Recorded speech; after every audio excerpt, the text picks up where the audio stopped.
나를 아는 사람들은 내가 앉은 자세가 바르다고 칭찬을 한다. 하지만 그 자세에는 다른 사람들은 모르는 이야기가 숨어 있다. 고등학교 3학년 3월달, 허리가 아팠다. 아침에 눈을 떴는데 일어날 수가 없었다. 등 아래쪽이 딱 굳어서 몸을 숙이면 찢어질 것 같았다. 그런데 나는 그날도 세수를 하고 밥을 먹고 책상 앞에 앉았다. 고등학교 3학년이었다. 4년을 방황한 뒤에 처음으로 공부를 해보겠다고 앉은 자리였다. 그런데 허리가 나를 놔주지 않았다. 오늘 이야기는 그 허리에 대한 것이다. 몇 년 동안 복싱을 하고 건설 현장에서 시멘트 포대를 나르고 새벽에 신문을 돌리면서 쌓인 것들이 고3이 되어 책상에 앉자마자 한꺼번에 터져 나왔다. 부서진 허리를 끌고 1년을 버텼다. 그 1년이 이후 30년을 만들었다. 그때 나는 그걸 몰랐다. 고3 첫날이었다. 할머니에게 한 약속을 지키려고 책상 앞에 앉았다. 2시간쯤 지났을까? 등 아래쪽에서 뭔가 당기기 시작했다. 처음엔 의자가 딱딱해서 그런 줄 알았다. 일어섰다가 다시 앉았다. 또 2시간이 지나자 이번엔 뻐근한 잔 정도가 아니었다. 등허리가 뜨겁게 조이더니 무릎까지 묵직한 게 내려왔다. 건설 현장에서 시멘트 포대를 나를 때도 허리가 아팠었다. 근데 그건 쉬면 풀렸다. 이건 달랐다. 앉아서 쉬는 건데 오히려 더 아팠다. 다음 날 아침, 눈을 떴는데 일어날 수가 없었다. 몸을 숙이면 허리 아래가 찢어질 것 같고 곧게 펴려면 등이 뻣뻣하게 버텼다. 천천히, 아주 천천히 몸을 일으켰다. 이불을 건너는 것도 조심스러웠다. 상체를 비틀면 등 아래에서 날카로운 게 찔렸다. 욕실까지 걷는데 한참이 걸렸다. 다리가 무겁고 발바닥까지 뭔가 눌리는 느낌이었다.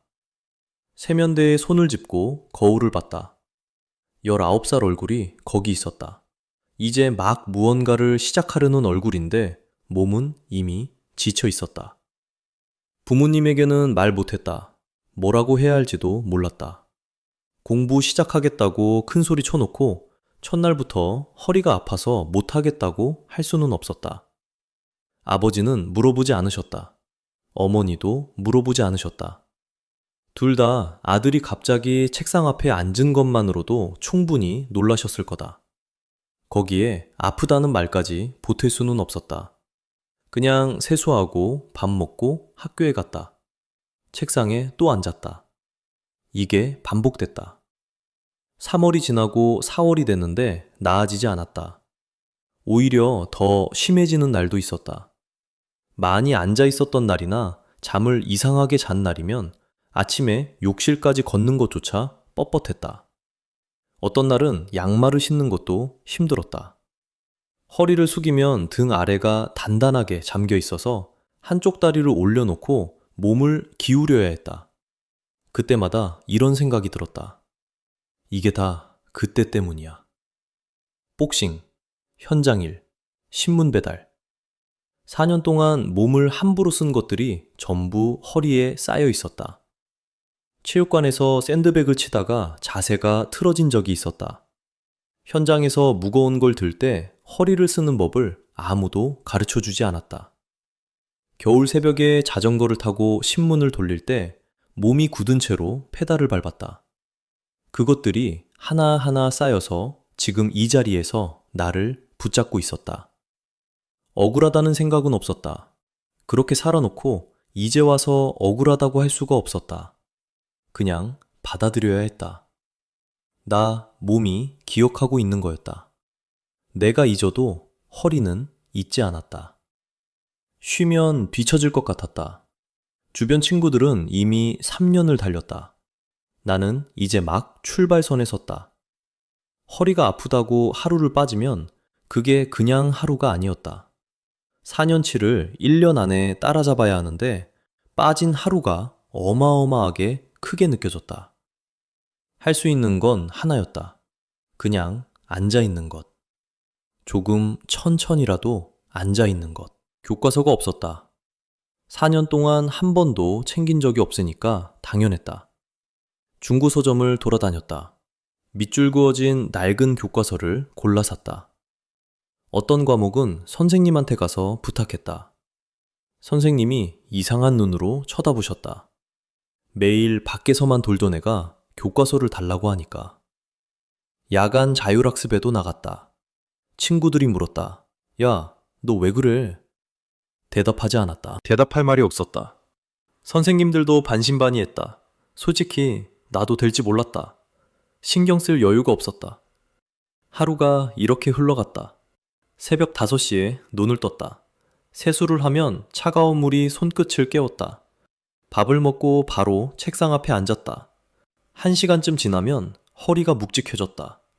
2시간이 넘으면 등 아래가 뜨거워졌다. 더 이상 못 앉겠으면 바닥에 누웠다. 차가운 방바닥에 등을 대고 천장을 봤다. 천장에 실금이 하나 있었다. 그 금을 보면서 숨을 골랐다. 통증이 조금 가라앉으면 다시 일어나 앉았다. 또 1시간, 또 누웠다. 또 앉았다. 밤 12시까지 그걸 반복했다. 한약을 매일 먹었다.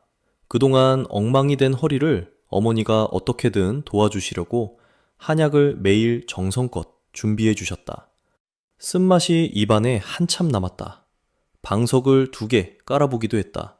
등받이에 쿠션을 대보기도 했다. 어떻게든 조금이라도 덜 아프게 앉아보려고 했다. 근데 어떻게 앉아도 결국 아팠다. 비 오는 날이 제일 심했다. 습기가 차면 허리가 묵직하게 가라앉았다. 그런 날은 한약을 한 봉 더 먹고 이를 악물고 앉았다. 왜 이렇게까지 해야 하지? 그 생각이 드는 날도 있었다. 근데 그 생각이 들 때마다 할머니 얼굴이 떠올랐다. 아무 말 없이 밥상을 차려주시던 할머니. 그분한테 한 약속이었다. 그리고 나를 믿고 기다려주신 부모님. 그래서 또 앉았다. 대부분의 과목은 올라갔다. 그런데 수학만 안 됐다. 4년 동안 아무것도 안 했으니 기초가 없었다. 담임 선생님이 불렀다. 수학은 포기해라. 다른 과목을 지켜라. 그 말이 서운하지 않았다. 오히려 명확했다. 지킬 수 있는 것을 지켜라. 그게 그때 내가 할 수 있는 현실이었다. 담임 선생님이 어머니를 만나셨다. 이 학생은 200% 확실한 곳에 지원해야 합니다. 올해 떨어지면 내년에 다시 할 수 있을까요? 그 말을 나중에 전해 들었다. 선생님도 걱정을 하고 계셨구나. 그런데 나는 걱정할 시간이 없었다. 하루하루가 허리와의 싸움이었고 모르는 것과의 싸움이었다. 거창한 목표 같은 건 없었다. 1시간만 더 앉아있자. 이 한 문제만 틀자. 이 한 페이지만 넘기자. 하루를 그렇게 쪼갰다. 그런데 이상한 게 있었다. 방황하던 시절에는 시간이 고여 있었다. 아무리 흘러가도 제자리였다. 그런데 책상 앞에 앉으니까 시간에 결이 생겼다. 어제는 풀리지 않던 공식이 오늘은 손에 잡혔다. 일주일 전에는 읽히지도 않던 문장이 이제는 이해가 됐다. 같은 교과서인데 다르게 보였다. 내가 달라지니까 세상이 달라졌다. 어디로 가는지 알게 되니까 하루하루에 두께가 생겼다. 허리는 여전히 아팠다. 그런데 아픈 만큼 앞으로 가고 있다는 감각이 있었다. 그게 당황할 때와 가장 달랐던 점이었다. 여름방학이 됐을 때 처음으로 버텼다는 느낌이 들었다. 대단한 성적이 나온 게 아니었다. 모의고사 성적표를 들여다봐도 특출한 건 없었다. 그냥 버텼다. 아침마다 일어났고 책상에 앉았고 허리가 아파도 자리를 지켰다.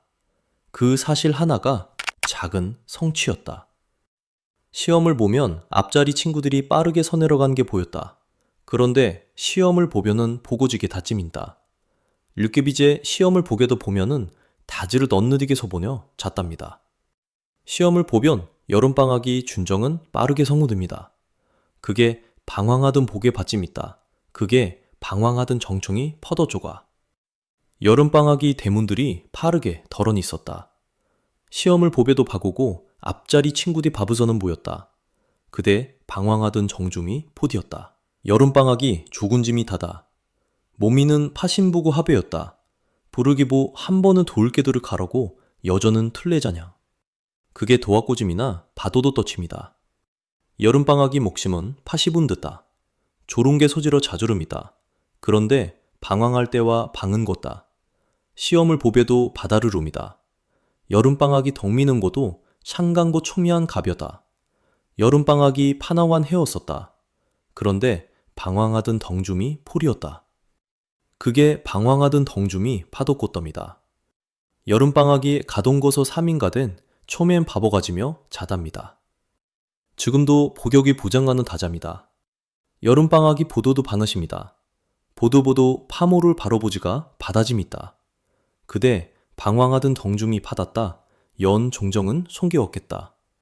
여름방학이 파나만 돌제도 추자한들. 여름방학이 보존보지로 담아는 조미다 보금이다. 여름방학이 파마복기 점은 한해를 쪄 이제는 포디었다. 그런데 방황하던 한 점 여도고 싶졌고 다래가 든 보금이다. 예, 나머 마포. 지금 배 밤항하던 성적이 여름방학이 파도도 떠집니다.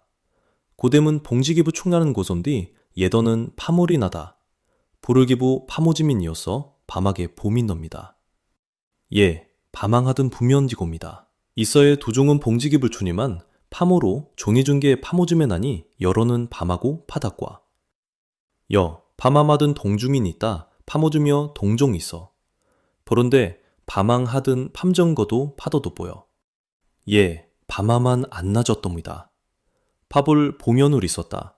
그런데 밤항하던 정중이 있어 파모로 볼들이 들었다.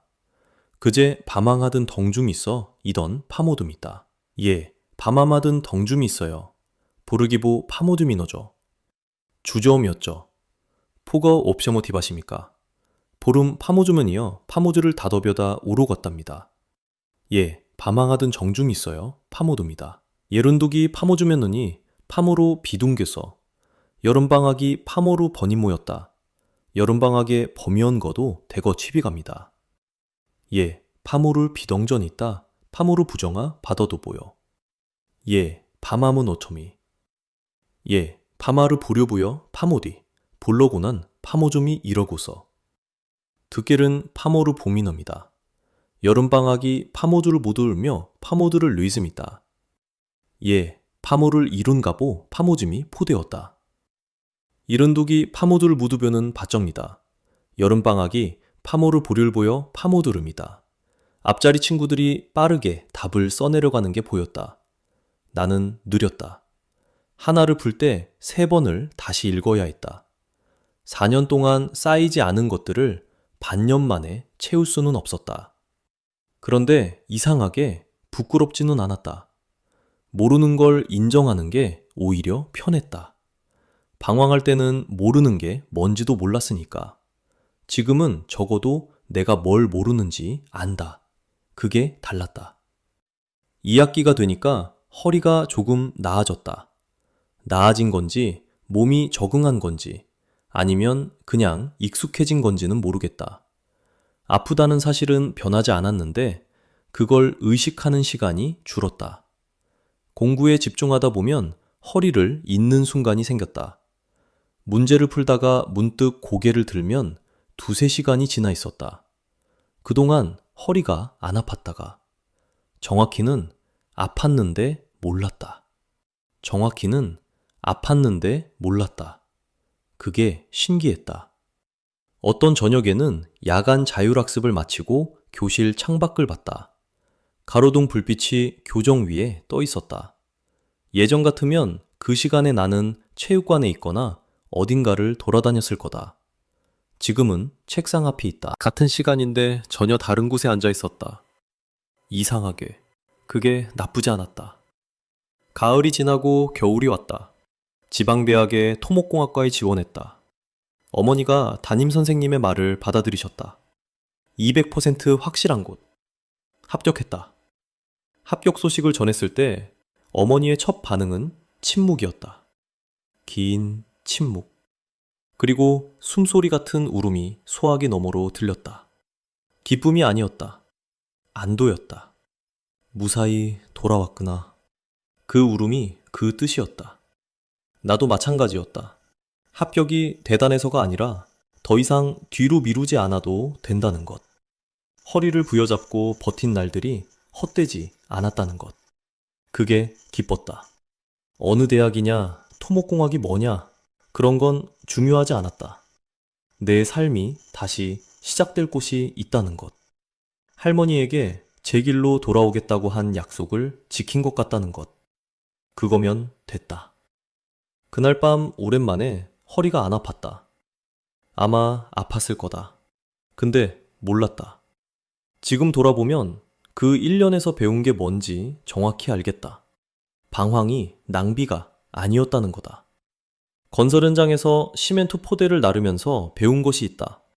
새벽에 차가운 핸들을 잡고 신문을 돌리면서 느낀 것이 있다. 몸으로 때우는 삶이 어떤 건지 그 시간이 알려줬다. 그게 다 어딘가에 쌓였다. 의도하지 않았는데 쌓였다. 책상 앞에서 쓰러지지 않은 건 이미 쓰러질 법한 상황을 몸이 알고 있었기 때문이다. 통증을 버틸 줄 안다는 건 어떤 식으로든 한 번쯤 통증과 싸워본 적이 있다는 뜻이다. 4년 동안은 어디로 가는지 모르고 뛰었다. 빨랐는데 도착하는 곳이 없었다. 고3의 1년은 반대였다. 느렸다. 허리 때문에 더 느렸다. 근데 한 걸음마다 제 발이 어디를 밟고 있는지 알았다. 그게 전부 달랐다. 몸이 먼저 가르쳐 준 거였다. 책이 아니라 아픈 허리가. 지금 방황하는 아이를 바라보는 부모의 마음을 안다. 나도 아이를 키우면서 그런 마음이 들 때가 있다. 이 아이가 제대로 될까? 더 늦기 전에 뭔가를 해줘야 하지 않을까? 그런데 우리 부모님이 하신 것처럼 기다리는 것 자체가 메시지라는 걸 이제는 안다. 방향을 잃은 것처럼 보이는 아이도 몸 어딘가에 뭔가를 쌓고 있다.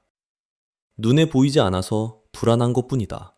그게 언젠가는 책상 앞에서 버티는 힘이 된다.